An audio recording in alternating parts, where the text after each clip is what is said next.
Halo,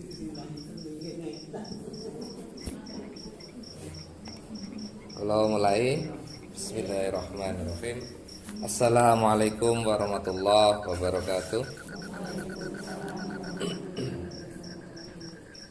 Innal hamdalillah nahmaduhu wa nasta'inuhu wa nastaghfiruh wa na'udzu billahi min syururi anfusina wa min sayyiati a'malina may yahdihillahu fala mudhillalah wa may yudlilhu fala hadiyalah. Asyhadu an la ilaha illallah wahdahu la syarikalah wa asyhadu anna Muhammadan abduhu wa rasuluh la nabiyya wa rasula ba'dah. Allahumma anfa'na bima 'allamtana wa 'allimna ma yanfa'una wa zidna ilman. Allahumma kfina bi halalika an haramik wa ghnina bi fadlik aman siwak amma ba'du. Alhamdulillah, segala puji syukur kehadirat Allah Subhanahu wa taala yang telah memberikan jutaan nikmat karunia, wabil khusus nikmat iman, nikmat Islam, nikmat sehat yang sekaligus juga sempat. Alhamdulillah, dengan nikmat-nikmat itulah Allah kumpulkan kita untuk bermajelis ilmu setelah kita menegakkan sholat maghrib secara berjamaah. Alhamdulillah, maghrib ini cukup lengkap, nggih. Generasi kesepuan, generasi 50-40 tahunan, dan ada juga 60-an nggih.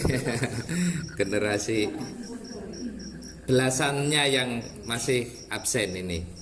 Tapi alhamdulillah ada generasi yang kecil nggih, generasi anak-anak SD, alhamdulillah. Dan alhamdulillah juga pada malam hari ini kebetulan keberangkatan jamaah haji Indonesia nggih. Ini malam ini untuk Purbalingga insyaallah diberangkatkan jam 8 nanti ke Donohudan. Kalau tidak salah jam 2 pagi terbang lagi atau bagaimana saya kurang paham. Tapi yang jelas insyaallah malam hari ini jamaah haji Indonesia sudah berkumpul di Donohudan di Boyolali nggih. Dan mudah-mudahan kita yang berada di tanah air turut mendoakan agar jamaah dilindungi Allah, kesehatan, niat, dan mudah-mudahan nanti pulang haji yang mabrur tanpa aral suatu apapun. Amin ya rabbal alamin.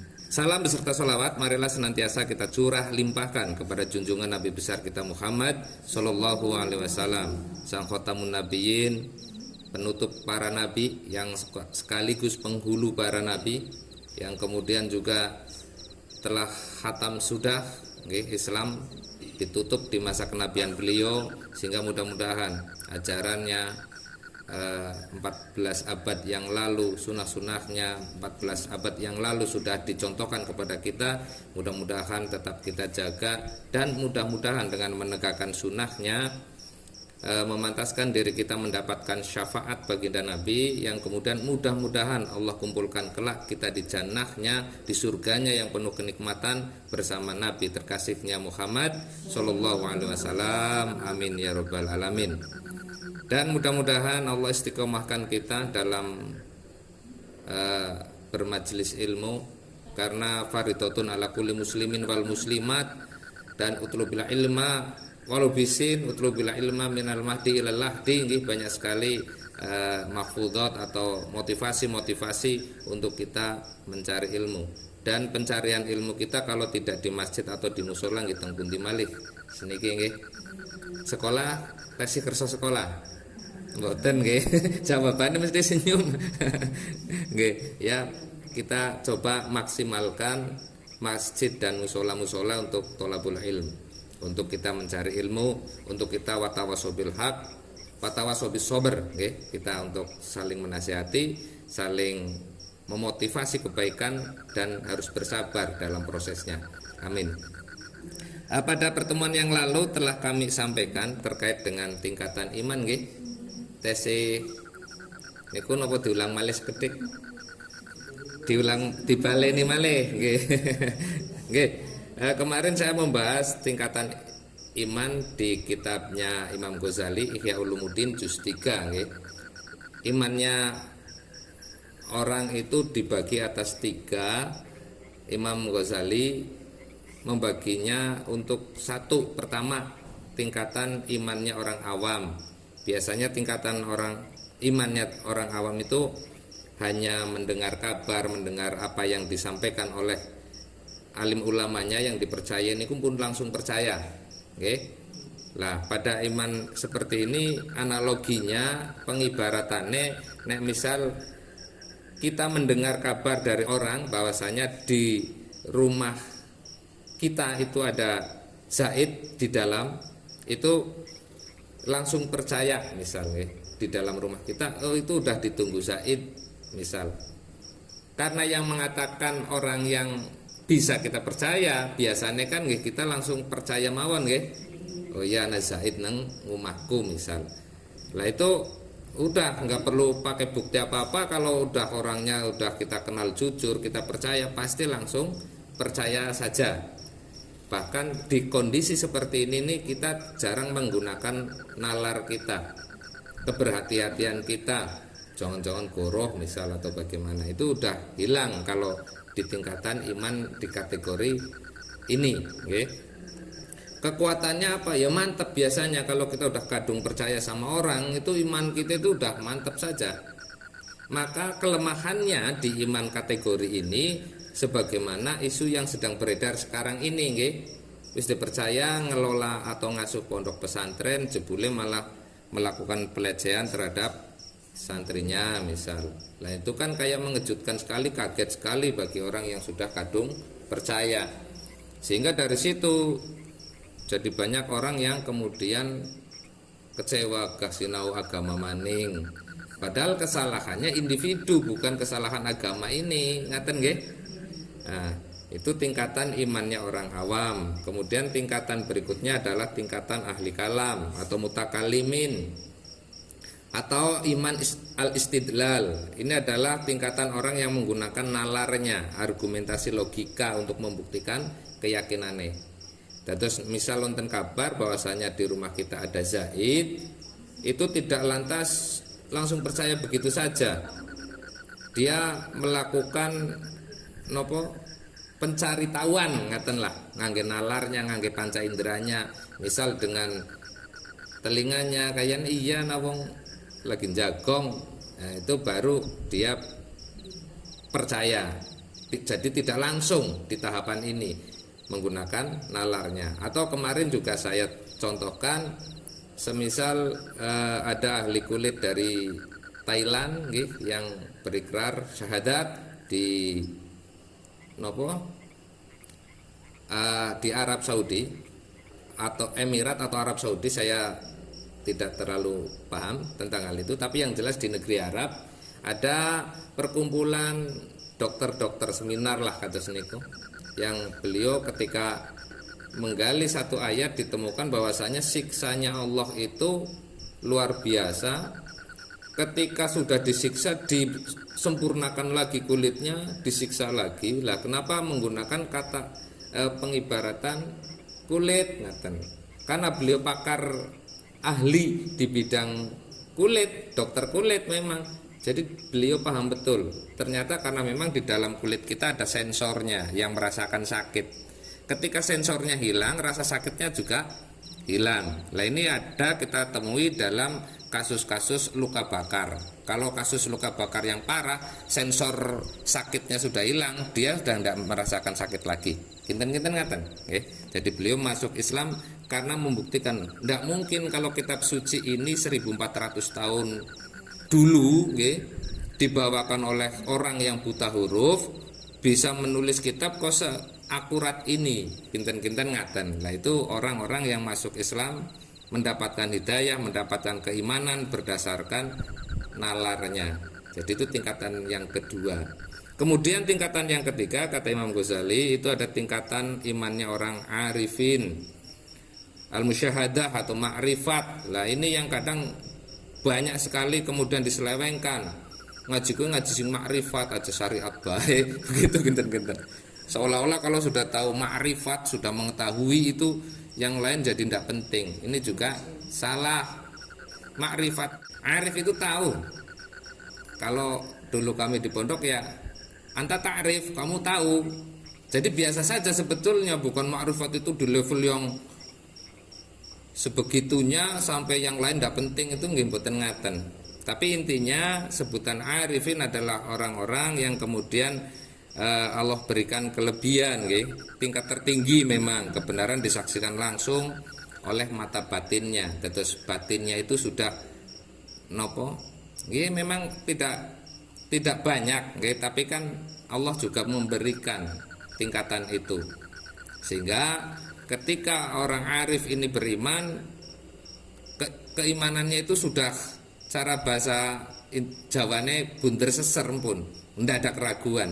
Jadi kebenaran Allah itu betul-betul nyata ditangkap mata batinnya, ngaten nggih. Dan ini yang tidak dimiliki oleh dua tingkatan sebelumnya. Nah, analoginya ketika kita melangkah masuk ke dalam rumah itu, lalu mata kita langsung melihat si Zaid yang sedang duduk, jadi langsung, jadi kelihatan sekali. Namun tentu ini analogi pengibaratan, nggih. Kalau di dalam keimanan tentu bukan mata di kepala kita, tapi mata batin. Sehingga dia sangat percaya kalau misal kita sedang ditimpa masalah, misal, oh ini pasti akan menjadi kebaikan untuk kita, misal ngaten, nggih. Sebaliknya kita kan lebih banyak suudone riyin sing medal. Kalau bagi orang arifin itu udah berhusnudzon terus karena imannya udah bunder seser. Segala sesuatu yang terjadi pasti tidak luput atas izin Allah. Ngaten nggih? Ada bencana alam misal, Allah juga tegaskan bima kasabat aidinas misal. Jadi tidak mungkin Allah itu menghendaki sesuatu yang buruk untuk hambanya, itu tidak mungkin. Sehingga orang arifin karena paham, karena tahu, ya sudah langsung percaya. Bagi orang awam, loh apa iya segala bencana itu atas tangan-tangan manusia begitu. Ya korelasinya pasti ada. Sebagaimana banjir longsor yang kemarin menimpa kita di daerah Pratin, daerah Pratin itu kan karena digunduli di tengah-tengahnya. Dari luarnya nggak kelihatan, tapi di dalamnya ada penggundulan. Sehingga ada batu-batu yang longsor itu karena memang sudah nggak ada tahanan di atasnya, sehingga gelundung ke bawah. Kinten-kinten ngaten. Jadi orang arifin ya tentu setelah dia tahu, sehingga dia berpijak sana karena sudah mengetahui secara pasti. Karakternya inilah yang disebut ainul yakin, hakul yakin. Lah hakul yakin iku niki wis pokoke bunder seser angel de goyahna, kinten-kinten ngaten. Tidak ada keraguan sedikit pun bagi mereka. Inilah tingkatan yang disebut Al-Ghazali sebagai cahaya yang diberikan Allah ke dalam hati. Dalam pandangan Imam Ghazali, tingkatan ini adalah puncak pencapaian spiritual. Lah, kita sudah apa belum itu, nggih, kita yang tahu, nggih. Kita udah betul-betul yakin Allah itu maha mengatur apa tidak. Kita lebih banyak mengumbar kehendak kita tanpa mau mengetahui kehendaknya Allah. Lah kehendaknya Allah seperti apa? Kemarin sudah kita bahas di bab berislam, beriman dan bertakwa. Sampun nggih? Sampun kados ugi, tapi kadosnya diulang malih. Berislam itu kan tentang syahadat, nggih. Keyakinan kita belum dalam pun tidak masalah. Yang penting kita sudah mengakui bahwasanya Allah Tuhan kita, sesembahan kita hanya Allah Ta'ala, enggak ada yang lain, nggih. Kemudian mengakui Nabi kita Muhammad Sallallahu Alaihi Wasallam sebagai utusannya pun cekap. Jadi kita belum beriman banget, nggih, mboten napa-napa, kategorinya sudah berislam. Namun kalau kita ingin berislam yang sekaligus menjadi beriman, kata Allah di surat Al-Hujurat kemarin, nggih, ayat 14, qalatil a'rab amanna, kata orang-orang Badui itu berkata kami itu sudah beriman, tapi Allah melalui nabinya katakan mereka belum beriman.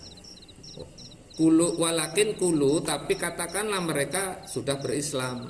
Kulu aslamna, kami sudah berislam karena memang sudah bersyahadat. Jadi di sini tingkatannya orang berislam belum tentu memiliki keimanan yang sebenar-benarnya. Kinten-kinten ngaten. Orang yang beriman juga belum tentu bertakwa. Lah itu ditegaskan Allah, cukup singkat nih teguran Allah, la tubtilu sodakotikum, jangan kalian batalkan sedekahmu. Lah ini udah mencerminkan satu aktivitas di mana mencampur baurkan sedekah perintah nopo mboten? Perintah. Tapi jangan untuk kemudian bil mana wal adza. Wala tubtilu sodakotikum bil mana wal adza. Dengan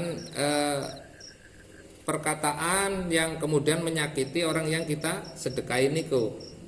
Kalau kita lakukan, ini batal sudah.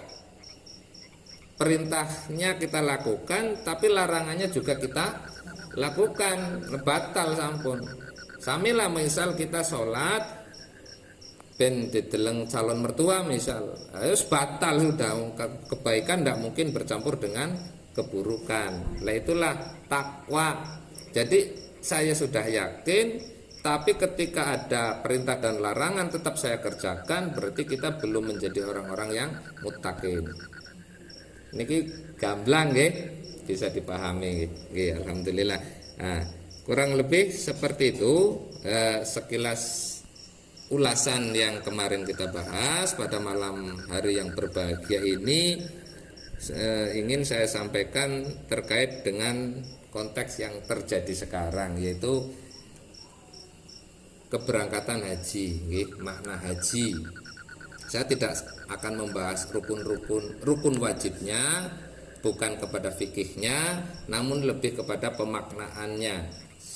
Sebagaimana yang saya rangkum, yang saya terjemahkan karena saya agak kesulitan menemukan Kitabul Hajj ini, jadi saya terjemahkan dari bahasa Inggris nggih. Dados mangke nek konten istilah bahasa Inggris nggih biasa mawon lah seniku. Nah, ini buku Kitabul Hajj, kitab haji yang ditulis oleh Dr. Ali Syariati. Beliau barangkali kurang masyhur di kalangan kita. Nate midanget dereng nggih. Nggih. Namun ketika kami dulu mahasiswa sering untuk diskusi, pola pemikirannya itu menurut kami bagus, terkhusus saya lah. Itu bagus. Namun karena memang beliau ini adalah orang Iran, di mana Iran itu terkenal masyhur dengan Syiahnya. Oke. Apa semua sesat tentu jangan mudah menyesatkan. Nah, ini juga yang disampaikan ustadz-ustadz kami dulu ketika di pondok, jangan mudah menyesatkan, apalagi mengkafirkan, karena nanti bisa berbalik kepada diri kita. Lah ini kan naudzubillahi min dzalik nggih, kalau kita tergolong orang-orang yang sesat atau kafir. Lah, dulu juga ada mahfuzat yang pendek yang kami langsung hafal waktu MTS dulu. Ungdur makola walatangdur mankola. Lihatlah, dengarkan aja apa yang dikatakan, jangan melihat siapa yang mengatakan. Jadilah orang yang adil. Kalau ini hal baik, walaupun yang mengucapkan barangkali yang kita anggap buruk, yang kita anggap jahat, ya kalau itu baik ya kita anggap baik. Ngaten nggih? Jangan karena yang mengatakan ini orang jahat, suatu yang baik ini jadi ikut-ikutan jahat. Ini enggak adil, enggak fair, ngaten nggih? Demikian pun ketika orang yang kita anggap baik tapi kok ngongkon-kon malah sing aneh-aneh, sing melanggar syariat, itu juga tetap enggak baik. Kan ngaten nggih? Jadi mari kita menjadi hamba Allah yang adil, karena ini juga perintah. Dalam Kitabul Hajj, buku ini dibagi, karena sekali lagi mohon maaf, ini saya terjemahkan dari bahasa Inggris. Okay. Di banyak buku terbitan yang bahasa Inggris itu Ali Syariati membagi beberapa poin. Yang pertama, entering mikot and becoming one. Dados sederenge haji itu ada batas akhir, okay, yang namanya mikot. Di mikot itu ada yang kemudian nanti kita mengucapkan niat, kemudian berpakaian ihram itu tuh di mikot. Jadi batas akhir sederenge mlebet Mekah. Nah nanti kita bahas, saya sampaikan dulu bagian-bagiannya di dalam buku ini. Yang kedua, declaring your intention, niatlah. Kemudian Ka'bah, membahas Ka'bah. Kemudian membahas Masyar, Musdalifah, okay, Musdalifah. Kemudian membahas Mina, kemudian the Battle of Ron. Jadi ada 1, 2, 3, 4, 5, 6. Ada 6 bagian di dalam buku ini. Mudah-mudahan waktunya cukup.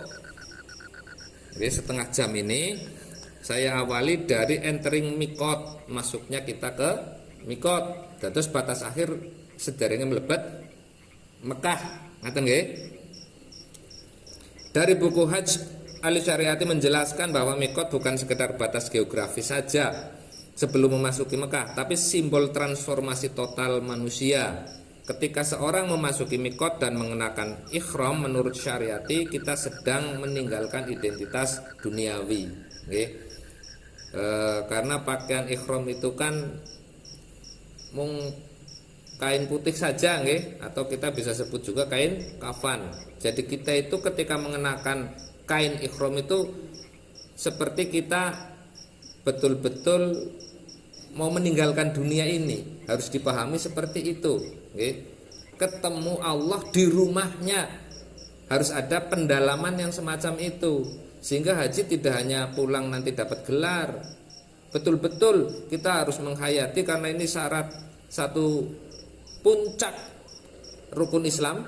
Leres nggih? Haji kan puncaknya rukun Islam, dan belum tentu kita dapat kesempatan itu. Nggak banyak. Dari 2 miliar muslimin itu kan berapa yang sampai ke Mekah? 1%-nya ada atau tidak? Wallahu alam. Ngaten nggih? Jadi memang ini puncak rukun kita. Maka Ali Syariati itu ingin menyampaikan neko pada haji, kinten-kinten ngaten nggih. Itu didalemi maknanya. Eman-eman, karena nggak banyak yang diberi kesempatan Allah. Ngaten. Jadi untuk meninggalkan identitas duniawi, semuanya sama, becoming one, semuanya sama. Okay? Mau presiden, mau rakyat jelata, semuanya sama. Kemudian melepaskan kelas sosial lah. Ini kan termasuk kelas sosial. Saya misal jadi presiden, ya saya tanggalkan kepresidenan saya. Yang saya kenakan tetap sama, pakaian putih, boten berjahit. Karena biasanya yang membedakan pakaian orang itu kan jahitannya, model-modele. Biasanya wong sugih jahitannya kaya piye misal. Nah itu makanya ada larangan di ihram itu nggak boleh pakaian yang berjahit. Kemudian menanggalkan ego. Selanjutnya memasuki kesatuan umat manusia di hadapan Allah. Jadi kita merasa kita itu sama saja di hadapan Allah. Inna akramakum indallahi atqakum, bukan pakaian kita, bukan apa-apa kita lah. Kinten-kinten ngaten. Ali Syariati menggambarkan bahwa pakaian biasa itu biasa dijadikan simbol status. Biasanya nek wong sugih nganggene jas misal, itu tuh dados simbol kekayaan atau jabatan tertentu. Kemudian ihram putih itu simbol kesetaraan dan kematian ego. Dados ego kita sudah mati, jabatan kebanggaan kita juga sudah mati di hadapan Allah. Napa nggih? Akan bermanfaat jabatan kita di hadapan Allah. Mboten nggih? Nah, maka di mikot itulah semua harus merasakan perasaan yang sama seperti itu. Syariati memandang ihram seperti kain kafan yang mengingatkan manusia bahwa semua manusia akan kembali kepada Allah. Kemudian tidak ada perbedaan antara raja dan rakyat. Semua memasuki perjalanan spiritual yang sama. Ngaten nggih. Pokok-pokok isi bagian ini, mikot adalah titik perubahan.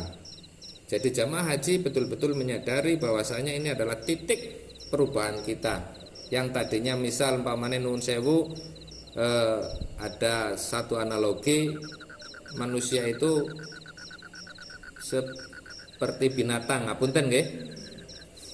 Ada kebinatangan di dalam diri kita. Misal pola serigala. Serigala itu biasanya berkoloni tapi tujuannya memangsa.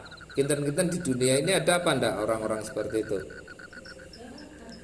Ada nggih berkoloni, berkomplot, ndamel undang-undang, nggih mangsa kekayaan alam misalnya. Sifat-sifat kebinatangan yang kayak serigala itu juga harus dimatikan. Ngaten. Kemudian juga manusia ada yang kategorinya seperti nun sewu sanget tikus. Tikus itu senengnya nyolong tapi licik, umpetan. Nggih wonten nggih sing kados niku nggih.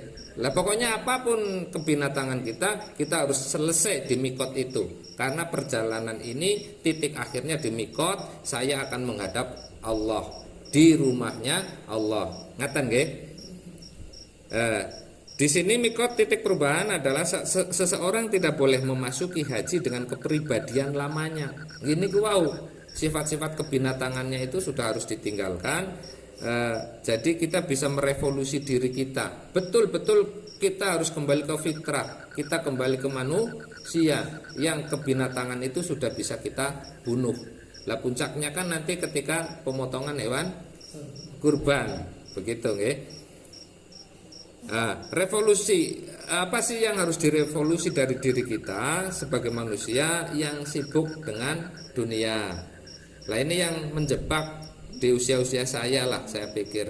Nopo menjebak usia yang lebih lanjut saya tidak tahu, tapi yang jelas karena memang usia 40-an tahun itu belum banyak yang ada di masjid nggih. Mereka masih terjebak pada ekosistem lamanya yang diturunkan turun temurun, pokoknya sibuk baik. Ngaten. Lah mudah-mudahan kita termasuk orang-orang yang tidak Allah sibukkan dengan urusan-urusan dunia. Okay. Kemudian menuju manusia yang sadar tujuan hidupnya. Lah ini betul-betul menitik beratkan karena tujuan hidup kita kan, niki juga sudah dibahas di waktu-waktu yang lalu tentang penciptaan manusia. Tujuan penciptaan manusia nggih napa mawon kita sudah bahas. Salah satunya adalah untuk menjadi khalifahnya Allah di bumi. Kemudian wa ma khalaqtul jinna wal insa illa liya'budun. Berarti setelah untuk menggantikan khalifah itu berganti nggih, berganti untuk mengurusi dunia, untuk memelihara dunia. Kemudian untuk kita selanjutnya beribadah. Kinten-kinten ngaten. Kemudian yang kedua, ihram adalah pelepasan identitas palsu. Menurut syariati, jas, seragam, atribut, perhiasan, bahkan parfum adalah simbol dunia sosial yang membentuk kesombongan manusia. Ngaten nggih? Semua dilepas, semua menjadi sama, semua kembali menjadi manusia. Karena yang membedakan manusia dengan iblis itu satu, sombong. Ngaten nggih? Berarti kalau kita masih sombong, tesih sami napa mboten kalian iblis? Sami napa mboten? Sami. Lah yang membedakan itu. Nek iblis sombong, gah kon nyembah Adam. Ya bukan nyembah untuk sujud, untuk menghormati Adam. Tapi kesombongan itu yang menahan dirinya untuk mau sujud dengan Adam. Pun sama, kita yang sudah dianggap pintar, ya bisa saja orang pintar tetap melakukan kesalahan. Tapi kesombongan itu yang kemudian membatasi dirinya untuk mau minta maaf. Gah pokoknya disalahkan. Lah, kalau salah tidak mau disalahkan, sombong napa mboten? Sombong nggih? Sombong. Ya sudah akui salah, minta maaf. Lah ini kan anjuran agama untuk ayo kita rendah hati, tidak sombong. Nah, yang ketiga, menjadi satu, becoming one, menjadi satu. Inilah inti penting bagian tersebut. Haji dianggap sebagai latihan persatuan umat. Tidak lagi ada urusan ras, tidak ada nasionalisme. Wong Indonesia, wong Belanda, wong Itali, sami mawon di hadapan Allah. Hal-hal itu enggak ditanyakan nanti. Tidak ada elitisme. Semua bergerak menuju satu pusat, yaitu Ka'bah. Dari Mikot menuju Ka'bah. Semua bergerak menuju satu pusat, yaitu Ka'bah. Syariati melihat ini sebagai simbol tauhid sosial. Jadi Haji itu syarat dengan nilai historis, sejarah, nggih. Kemudian filosofis, simbol-simbol. Jadi kita harus paham. Haji itu kan waktunya sebetulnya pendek, nggih. Kalau haji yang khusus malah kayaknya nggak nyampe seminggu udah pulang. Karena intinya kan al-haju Arafah gitu. Bagaimana haji itu yang paling penting adalah di Arafah. Kalau saya bahas ke situ kayaknya terlalu panjang, saya kembali ke sini dulu. Jadi simbol tauhid sosial ini kita harus menyadari satu Tuhan yang sama, nggih, Gusti Allah. Nek wong Jawa ngene nyebut wonten Gustine. Nggih, tapi intinya Allah taala. Satu Tuhan. Kemudian kita harus merasa satu kemanusiaan. Kita ini sama-sama makhluknya Allah, ngaten. Kemudian satu misi, satu perjuangan. Tugas kita semuanya sama, mung benten-benten rupine, benten-benten rupanya. Misal saya seorang presiden, sama, saya harus menjadi khalifah, saya harus menjadi hamba Allah. Kalau saya jadi presiden tentu harus memelihara Indonesia misal. Saya juga harus memelihara rakyatnya, bukan memelihara kebodohan dan kemiskinannya, ngaten nggih. Jadi semuanya punya tugas yang sama, hanya berbeda-beda tempat, berbeda-beda rupanya, ngaten nggih. Kalau saya seorang petani ya saya harus berjuang bagaimana menyuburkan tanahnya, menjaga tanahnya, bukan hanya mengeksploitasi pokoknya yang penting dipupuk metu buahnya misal. Padahal itu efek sampingnya tanah-tanah menjadi gersang. Dan inilah kondisi kita hari ini, bergantung kepada pupuknya sangat tinggi, sementara pupuk bisa dimainkan oleh yang sedang berkuasa, misal seperti itu. Yang keempat, larangan ihram punya makna pendidikan. Nah ini dibahas juga di buku syariat ini, yaitu berburu, nggak boleh berburu, kemudian bertengkar, memotong rambut, memakai wewangian, hubungan suami istri, ditafsirkan sebagai latihan pengendalian diri dan disiplin spiritual. Bisa saja larangan ini larangan yang tadinya halal, kayak memakai pakaian yang berjahit juga halal, nggak dosa, enggak, ngaten, tapi di sana dilarang. Berburu sebetulnya dibolehkan saja, sah-sah saja, tapi ini juga dilarang. Jadi tidak harus segala sesuatu yang tadinya memang sudah haram, ngaten. Nah ini memiliki ditafsirkan sebagai latihan pengendalian diri dan disiplin spiritual. Manusia diajarkan untuk menahan hawa nafsu, hidup sederhana sehingga dapat fokus kepada Allah. Nah ini makanya ada ungkapan dari sebagian ulama, karunia kekayaan itu sekaligus biasanya diperbanyak urusan. Kata sebagian ulama ngaten. Maka saya ketika mendengar pendapat ini saya jadi agak kaget nih. Sementara kan semua orang katanya semua jamaah di sini kan kalau ditanya pengen kaya nggih, jawabannya kayaknya sama lah. Pengen sedoyo nggih. Padahal kaya itu konsekuensinya besar karena kaya itu banyak urusan. Lah, kalau wingi kula tanglet teng Al-Ikhlas, pengen sugih orang duwe waktu, apa pengen sugih duwe waktu? Pengennya sing pundi? Pengennya sugih duwe waktu. Kalau pengen sugih duwe waktu, harusnya kita mengacu kepada Utsman. Sugih pol tapi terus beribadah, punya waktu yang longgar untuk bersama Nabi. Sebagaimana juga Abdurrahman bin Auf, Zubair bin Awam. Tapi kenapa ketika kita kepengin kaya nggak tahu panutannya? Kan aneh nggih. Kalau wingi radi bingung apa ya ana wong sugih sing wektune akeh. Nggih wonten sahabat Nabi itu sugih-sugih sedaya. Tapi kenapa punya waktu? Ya mari kita belajar. Kenapa Utsman sedemikian kayanya tapi kok ora tahu katon sibuk. Nek sugih sibuk akeh tunggale seniki. Nggih, akeh tunggale wong sugih sibuk niku. Lah, saya 2016-17 itu sudah mulai berpikir begitu. Iya sih nyong, misal akeh duitnya tapi kok tambah orang di waktu atas niku. Lah saya sudah mulai nggak enak itu di tahun 2016-2017an itu. Sehingga ya Allah, kalau memang harus kaya, jadikanlah kaya seperti Utsman bin Affan. Kalau harus kaya, jadilah kaya Abdurrahman. Nggih.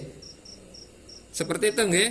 Jangan yang dituju kayanya, yang penting kalau kaya ya buat apa, kalau miskin juga buat apa. Kalau sahabat satu niatnya, ridhonya Allah Ta'ala.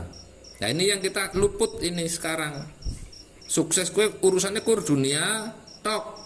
Padahal dunia itu terlalu kecil bagi orang muslim, bagi orang yang beriman. Kalaulah rezeki yang berupa dunia ini berharga seperti satu sayap nyamuk, kalau nggih, maka orang kafir nggak bakal dikasih kok. Tapi karena nilai dunia itu sangat rendah, bahkan tidak seharga sayap nyamuk acan, maka orang kafir dibiarkan punya. Lah masa perebutan karo orang kafir kan boten nggih. Bahkan satu contoh yang harus kita perdalam maknanya adalah ketika Utsman bin Affan membeli sumur orang Yahudi. Dijual sangat mahal, wis ora apa-apa. Tak tukune. Lah bar kowe kok gratis enak. Pripun jajal niku. Nek dinalar seniki niki aduh abot banget nggih.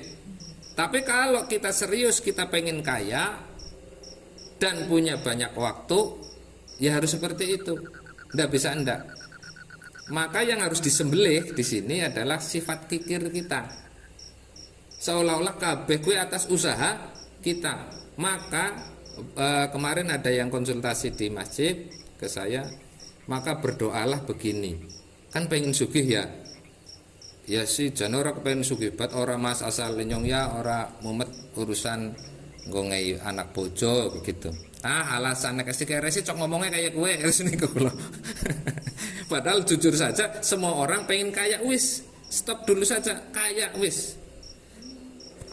Kalau pengen kaya, saya punya doa yang mengacu kepada Sa'ad Al-Ansori yang sudah saya sampaikan juga di sini. Ya Allah, berikanlah hamba rizki yang banyak, karena hamba tahu rizki yang sedikit itu nggak banyak berguna bagi saya. Itu Sa'ad Al-Ansori. Berarti njaluk sing akeh sisan juga ndak apa-apa atas niku lho. Ora sing penting gak anak bojo alah ora usah kayak gue. Akeh juga nggak apa-apa. Berarti kalau akeh semakin bermanfaat. Nah, sudah ini mau masuk kisah nggih. Nggih pun kula cukupi sampai mikot dulu nggih. Sampai mikot dulu jadi saya lanjut ini sebagai penutup. Kaya nggak apa-apa. Yang penting untuk apanya itu yang penting. Nggih. Maka doa saya sampaikan ke teman ini. Misal nyong lagi ndonga kayak kiye. Nggih ngono bahasa kanca nggih. Niki ngapunten sangat. Saya hanya untuk memberikan contoh. Nyong njaluk Gusti Allah kayak kiye. Ya Allah, berikanlah 3 miliar rizki yang berkah yang membawa kami ke jannah. Artinya 3 miliarnya itu sesuatu yang mendatangkan kebaikan. Barokah itu kan begitu, ziyadatul khair, bertambah kebaikan. Jadi ndak apa-apa, 3 miliar kon njaluk ya ora apa-apa. 5 miliar, ya 5 miliar karen njaluk bae. Gusti Allah sugih banget kok. Tapi untuk apanya itu loh yang penting. Ngaten nggih, seperti doa Ayub. Nabi Ayub kan kita kenal masyhur kisahnya kan beliau sakit luar biasa nggih. Sakit sampai pada akhirnya beliau ketika didesak istrinya belum goyah. Kok kan Nabi njaluk maring Gusti Allah kon mari saya malu, sehat saya lebih lama dibanding sakitnya. Masya Allah itu. Sehingga sakitnya digunakan untuk masuk ke surga. Lah kenapa kekayaan kita nggak bisa kita gunakan ke surga? Kan ke desa nggih. Maka kalau memang kamu betul-betul sadar pengen kaya dan masuk surga, minta yang seperti itu. Jaluk 3 miliar, rizki yang berkah yang mengantar ke jannah. Kayak seniku. Kalau kamu punya uang 3 miliar, bikinlah masjid atau nggak usah bikin masjid, masjid yang sudah ada makmurkan.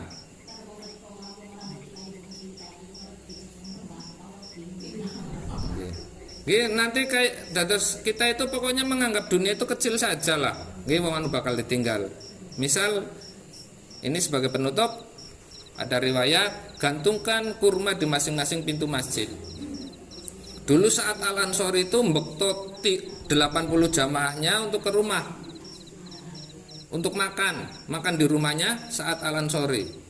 Makanya doanya pantas, ya Allah berikanlah rezeki yang banyak, karena yang sedikit itu tidak banyak manfaat bagi saya. Soalnya tiap hari membawa sahabat-sahabat itu 80 ke rumahnya makan. Kan luar biasa nggih niku. Lah makanya kaya itu ndak apa-apa, yang penting kemanfaatannya yang sekiranya membuat kita masuk surga. Lah mudah-mudahan di sesi selanjutnya saya akan lebih banyak membahas hal ini, karena amanah ranting sudah ketok palu ke kami. Mudah-mudahan kita akan membangun wakaf produktif yang ketika kita nanti mati jariahnya ngalir. Ngaten nggih, wong sugih kan kados niku, kados Utsman bin Affan. Sakit bawa rumah sakit, pengen sekolah sekolahin. Kados niku nggih. Kepengin apa mboten? Kepengin. Sehingga mudah-mudahan si kafirin ini tidak lagi bisa memporak-porandakan orang Islam hanya karena urusan-urusan duit. Ngaten nggih? Jangan sampai kalah. Pokoknya orang Islam yang harus bisa menjadi khalifah fil ardh. Demikian, mohon maaf segala kekurangan. Apabila mana ada kesalahan, saya berlindung kepada Allah. Astagfirullahaladzim li wa lakum. Billahi taufiq wal hidayah. Wassalamualaikum warahmatullahi wabarakatuh.